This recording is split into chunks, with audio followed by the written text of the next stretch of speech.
Hello, coming to you from the harmonious land of board gaming, Omaha, Nebraska. Welcome to the Out of the Dust podcast. I'm your host, Poetic Bryce Journey. Tied in with the popular recurring Out of the Dust geek list on Board Game Geek, the Out of the Dust podcast is a weekly podcast that is focused on re-exploring games we played that we hadn't previously played in a year or more. Why did the game get dusty? Why did you decide to dust it off? How does the game compare to how you remembered it? Are you likely to play it more often in the future? These are the questions that we're interested in examining on Out of the Dust. This week on the podcast, episode 32 of the Out of the Dust segment, I'll bring 8-Minute Empire out of the dust, and a contributor will dust off both Pillars of the Earth and Electronic Battleship Advanced Mission. On the reaction segment, I discuss the two main categories of board game conventions. On the What I've Been Playing segment, I review Gugong, the Forbidden City. On the Obscure Bryce Game segment, I review Amyitis.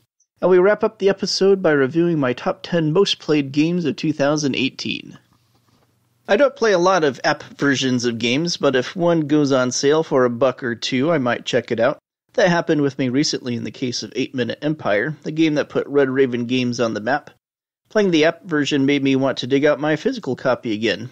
I last played 8-Minute Empire 3 years, 6 months, and 7 days ago. If I recall correctly, I think that was when the expansion or spin-off fulfilled from Kickstarter. I picked up the Europe map as an add-on while I was at it, so played the base game at the same time as well to try it out. I think the game got dusty just because it's so abstract. It's a solid game, but not one that I immediately think of with so many other gaming opportunities. But playing it again years later, I'm reminded of just how satisfying the set collection and area control balance in the game is. This combination of mechanics is very well done and holds up years after its release. I'm definitely inclined to play more often in the future. Let's see what a contributor brought out of the dust. Chris Talmud, username CT5150, brought a unique pair of games out of the dust. Unique in the sense that they are kind of polar opposites. First up is The Pillars of the Earth, the modern classic worker placement game published in 2006 by Cosmos, from designers Michael Reinick and Stefan Stadler. Chris last played it 5 years, 11 months, and 19 days ago. He writes, Pillars of the Earth is a game I recently reacquired after selling my previous copy during a period of higher out-of-print demand for it a few years ago. Some newer members of my game group had inquired about it, prompting me to pick up a now lower-priced version in the wake of last year's print run. The game is just as I remember it, with solid worker placement mechanics and the novelty of drawing workers blind out of a bag for placement order, with the first ones drawn paying more to place. This will probably continue to come out once or twice a year for the foreseeable future. And then Chris also brought out of the dust Electronic Battleship Advanced Mission, a mass-market spin-off of Battleship with no credited designer, published by Milton Bradley in 2000.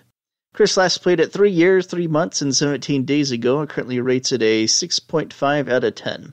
He writes, This isn't your daddy's Battleship, this is gamer-style Battleship. The advanced mission allows for each ship to have unique weapons and or search functions. The 3 game modes of turn-based, salvo, and hit +1 add to the variety and replayability. Some solid voice and sound effects only enhance the theme. I tend to let this one get a bit dusty in order to keep future plays fresh. A benefit to owning 500+ games. Thanks for the contributions, Chris. I know what you mean about how a large collection has the side effect of enabling games to stay fresh because of the length of time between plays. It also gives us more out-of-the-dust games to talk about.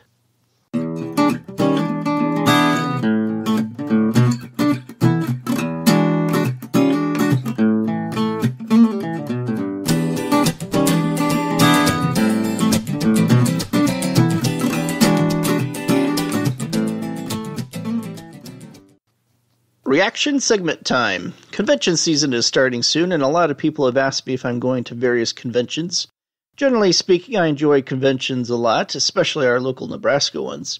Though over the years, as a seasoned convention goer, there are certain aspects of conventions that have started to annoy me a little. It's interesting to observe in myself that just as my tastes in board games have evolved and defined more, so too have my tastes in conventions. For instance, the large crowds at Gen Con didn't used to bother me, but now they do. But there's one facet of conventions I thought it would be interesting to discuss today, and that's the concept of scheduled event versus open gaming conventions. You see, as conventions have become more and more popular and more of them have started up, They seem to fall into two general categories: the scheduled event convention, where most of the games being played are scheduled in an event guide, and open gaming conventions, where people just go and play whatever they want, whenever they want. I found I generally prefer the former, which I recognize is purely a matter of personal taste, but I like to plan things out ahead of time. I like to know going into convention day what exactly I'll be playing when. I'm an organized kind of person, and just like how every game has its own preordained spot in my game collection, I like my time to be divided the same way.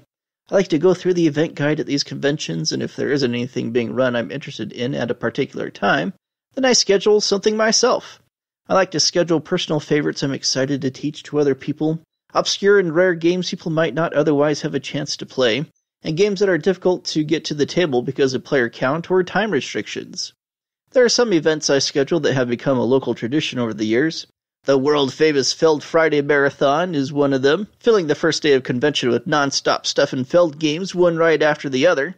I'm going to be able to showcase a lot of his new games all at once at the next local convention because of the close time frame his new games have wound up being released in. I also like to make sure to get to Lamont Brothers' game like Game of Gnomes or Spellbound on the table at local conventions because of their unparalleled table presence. And on Sundays, I bring my kids and we schedule fun stuff like pitch card, tumbling dice, and echidna shuffle. I also feel like it's easier to meet new people at scheduled event conventions. Now, admittedly, this can backfire because, let's admit it, there are some weirdos in our hobby out there, and you can't help it if an overly aggressive rules lawyer or an outright sexist, for instance, sits down at your table for a scheduled event. This sort of thing can create a very uncomfortable playing environment. But this is very rare, and 99% of the time I run into nothing but exceedingly pleasant people at scheduled events. And when the other 1% happens, at least I get an interesting story out of it I can share with my friends later. Now, of course, you would expect it to be easy to play with new people at open gaming conventions too, but in my experience, I found most of the attendees of these conventions come in groups and stay in their groups for much of the weekend.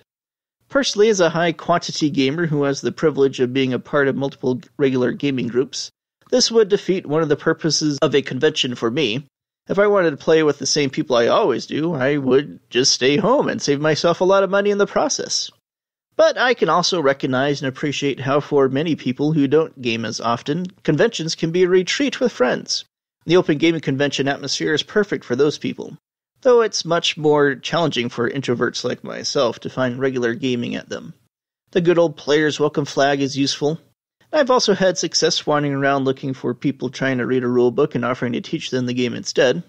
But these strategies can sometimes be a crapshoot and take some time to pay dividends. Now, in an ideal world where I had unlimited time and resources, I would frequent both types of conventions. But like most people, I have to pick and choose, and so the personal advantages of the scheduled event conventions went out for me. But how about you listeners? What type of conventions do you prefer and why?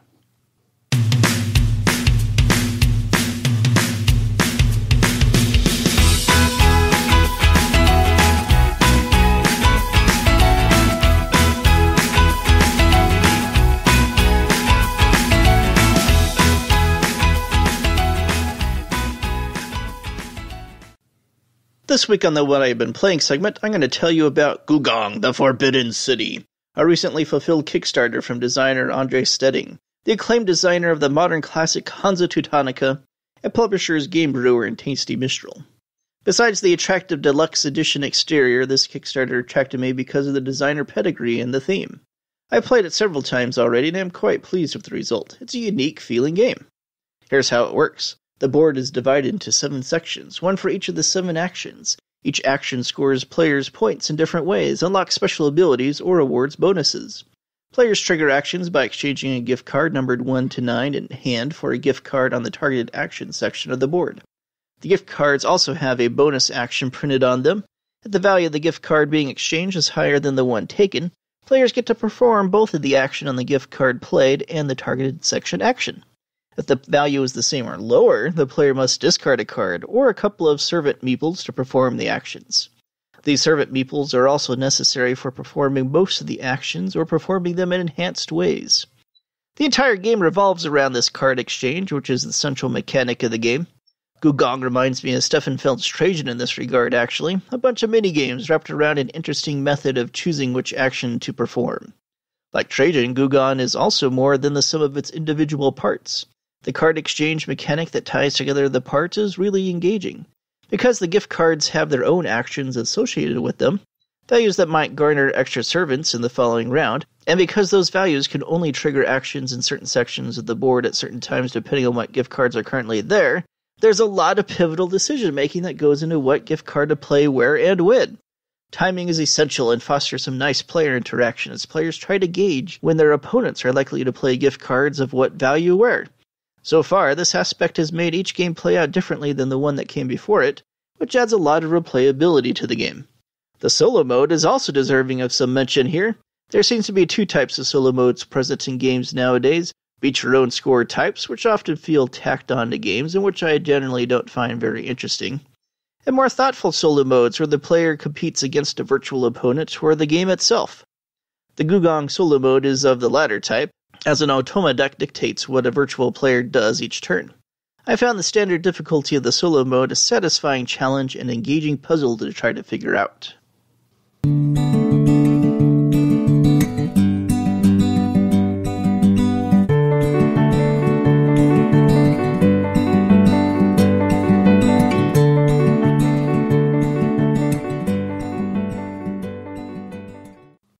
Obscure Bryce Game segment time. Last week on the segment, I mentioned how I learned a couple of respectively ranked Yastari games at the same time a couple of years ago that have since become more and more obscure.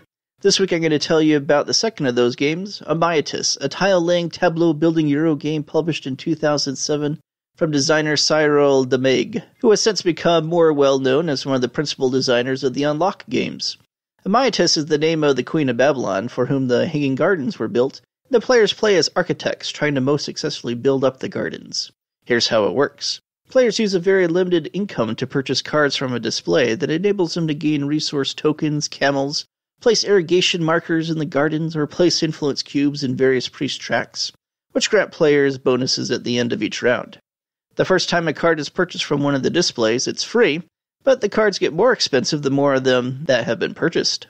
Alternatively to purchasing a card, players can use their camels to move the caravan marker around a common shared rondel. The idea of a common shared rondel is very interesting and unique, and remains innovative over a decade since the game's release. Players can move the caravan to positions on the rondel that enable them to improve their tableau, which increases their income, improves their caravan capacity, or scores them points in ever-increasing increments the more of the point cards they claim. Or players can move the caravan to a plant space on the rondel, which enables them to exchange resource tokens for a plant they can install in an irrigated portion of the garden.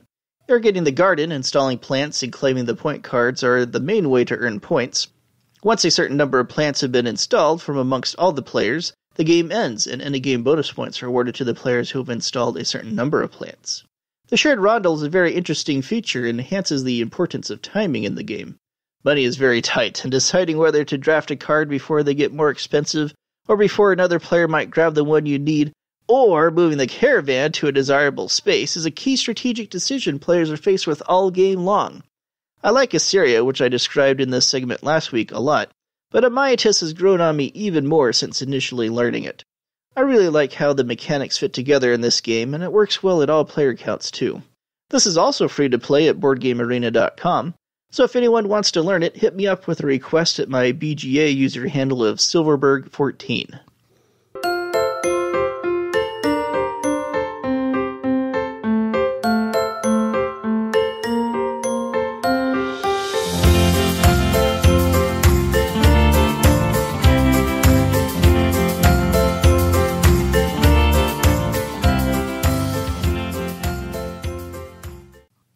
This week I'm going to count down my top 10 most played games of 2018. These are the games I logged the most plays of throughout the entire year. Number 10, Fast Forward Fear, with 16 plays. Probably the most replayable of the Fast Forward series, but this Uno variant is still not interesting enough to warrant keeping around in my collection. Number 9, Codenames Duet, with 16 plays. All of these plays took course over the span of a week as my wife and I tried to make progress along the campaign path we had chosen,